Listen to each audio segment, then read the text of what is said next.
Quand vous étiez dans le monde, au contact de l'humanité, au contact de votre entourage, au contact des choses, comment on appelle ça même, de la société, vous voyez, il y a certaines choses. C'est pour ça que vous voyez la vie qu'on mène là, hein, sur la terre, n'étant pas converti même. Quand vous remarquez ça, ça change le caractère de la personne. Soit en bien, soit en mal. On t'enseigne.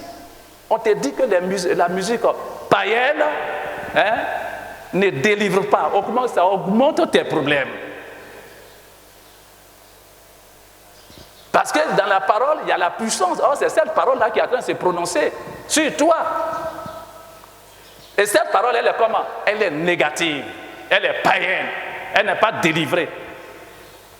Et c'est elle qui devient la chanson. Et quand elle rentre en toi, elle te détruit. Elle te détruit. Quand tu l'acceptes, tu es foutu. C'est ça, vous voyez, quand vous partez au funérailles, je vais enseigner un jour, vous partez au funérailles, vous vous laissez dominer.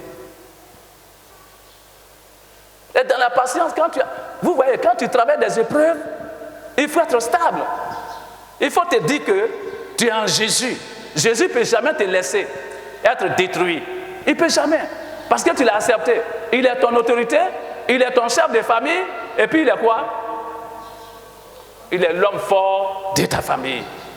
Les sorciers ne peuvent jamais t'avoir.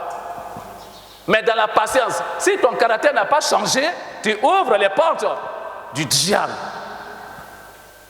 Dieu a besoin à ce que ton caractère change pour que tu puisses aller au ciel. Tu ne vas pas dans ton village. C'est pas là-bas, il y a la résurrection. Dieu ne te prépare pas pour aller dans ton village. Il ne te prépare pas pour aller aux États-Unis. Mais il te prépare parce qu'il doit revenir.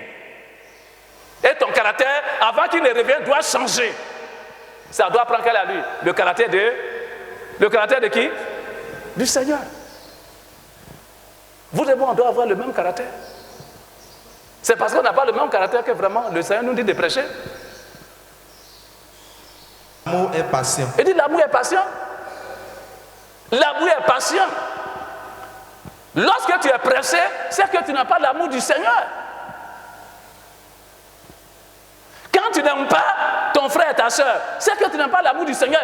À plus forte raison, alléluia. Si toi tu n'aimes pas Dieu là, tu vas aimer qui? Quand on aime Dieu, quand on revient, on dit bon, il aime Dieu, non? On voit si réellement il aime Dieu. Et c'est à partir de qui? C'est à partir de l'esprit de ton frère, à partir de ton frère, qui a l'esprit de Dieu.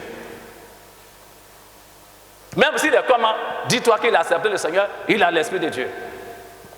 Et c'est au fur et à mesure que lui change. C'est à partir de toi, lui aussi, il doit changer. Mais si toi tu es l'homme de Dieu, puis tu les refoules, ça c'est l'amour de Dieu, ça. C'est vous qui refoulez les hommes de Dieu. C'est vous qui cherchez des bons hommes de Dieu. Il n'y a pas bon homme de Dieu sur cette terre.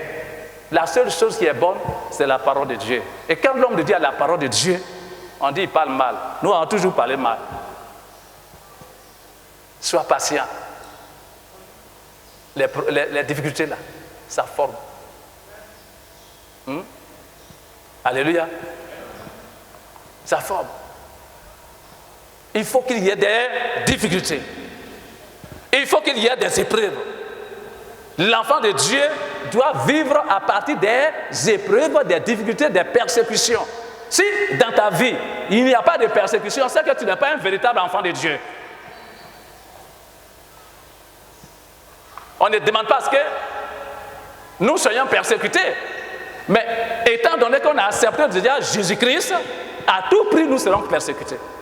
Si nous voulons vivre d'une manière pieuse, bien-aimée, nous serons persécutés. Nous allons avoir des épreuves. Mais Dieu dit quoi? Il est avec nous à tout moment. Si réellement nous sommes liés à lui, notre esprit est basé sur lui. Il faut lire Jacques 5, le verset 11. Voici, nous disons bienheureux ceux qui ont souffert patiemment. Voilà. Nous disons bienheureux Ceux qui ont souffert Ceux qui ont souffert patiemment. patiemment. C'est-à-dire ceux qui ont fait, ceux qui ont gravi les épreuves dans la patience. Dans la patience. Dans la patience. Et je dis, un homme patient, c'est un homme fort. C'est un homme qui donne des conseils. Parce qu'il est passé dans les épreuves. Petit tiret, les épreuves dans le travail cultivent la patience. Les épreuves dans le travail cultivent la patience. On va lire 2 Corinthiens 12, le verset 12. Les preuves de mon apostolat, les preuves de mon apostolat ont éclaté au milieu de vous, par Corinthiens, une patience par une patience à toute épreuve. à toute épreuve. Voilà ce que Paul est en train de dire. Et par là, aux Corinthiens, il a été persécuté. Il a été persécuté. Il n'a jamais accusé quelqu'un. Il n'a jamais dit c'est lui là qui fait ça. Parce qu'il n'est pas du diable. Ceux qui viennent à l'enseignement là, quand vous accusez, oui, c'est lui là qui a fait. Ça fait vous-même là, vous avez un problème, vous êtes démons, vous êtes des sorciers. Dans le travail de Paul, il y a eu beaucoup de choses. C'est vous-même là, quand vous partez au travail là-bas, on ne vous persécute pas? On ne vous persécute pas dans votre travail? Hein? Et quand on vous persécute là, vous quittez votre lieu de travail? C'est à vous que je demande. Zéphirin, quand on te persécute là-bas, et puis tu dis non, à partir de maintenant, là, je ne suis plus enseignant. Hein? Mais vous voyez, vous vous exposez. Vous vous exposez. Mais ici, non, il y a trop de persécutions. Non, moi, je fais rien des choses comme ça. Mais il faut quitter ton lieu de travail. Là-bas, même où on parle mal de toi, on va te tuer là même. Hein? D'accord. On ne te persécute pas là-bas. Donc, tu as quitté quand? Hein? Tu viens te dire, non, je rends démission aujourd'hui. C'est pas ça.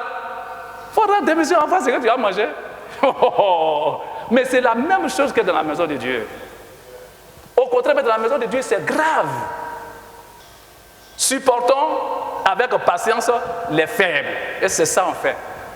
Thessaloniciens 5, le verset 14. Et puis, c'est là on va s'arrêter. Et puis, le dimanche, on va voir la patience créative. Allons-y. Nous vous en prions aussi, frères, avertissez ceux qui vivent dans le désordre. Voilà.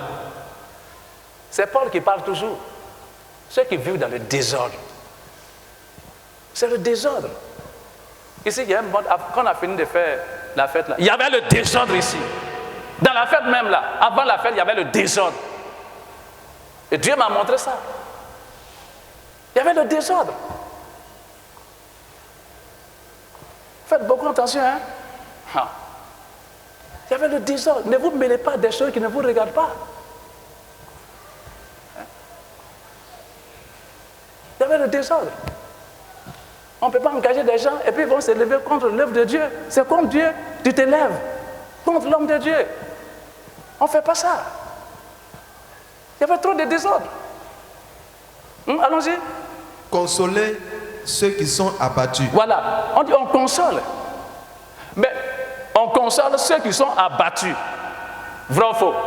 Mais celui-même qui est abattu là, s'il ne voit pas sa faute là, quand tu le consoles, est-ce qu'il va accepter? Hein? Quand quelqu'un a perdu une personne très chère, puis tu viens. Mon frère, tu sais, la vie c'est ça. Il faut laisser. Puis il pleure. Pour qu'il puisse finir de pleurer, il puisse cesser de pleurer là. Il va penser à quelque chose. Il va dire, mais lui il est mort là. Moi aussi un jour aussi, je vais partir aussi. Il cesse de pleurer. Toi, quand on console, il faut savoir que ce qu'ils sont en train de dire là, c'est une réalité. Il faut arrêter de pleurer. Pour encourager aussi ceux qui te consolent. On sait que tu es faible. Supportez les faibles. Ouais. Supporter les faibles. Mais je dis, est-ce qu'on peut vous supporter de loin? C'est à vous que je demande. On peut vous supporter de loin? Hein? Quand tu veux supporter quelqu'un, il faut qu'il soit auprès de toi. Il faut que tu sois dans l'église pour qu'on puisse te supporter. On ne rejette jamais ceux qui sont faibles. Et vous qui êtes faibles, faites tout possible pour laisser cet esprit de faiblard. Laissez ça. Ma faiblesse là, fait de moi une force. Quand je vois ce qui est faible à moi, là, puis je prends ça pour faire une force de ma vie.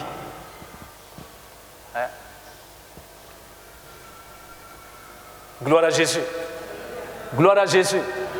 Est-ce que vous comprenez?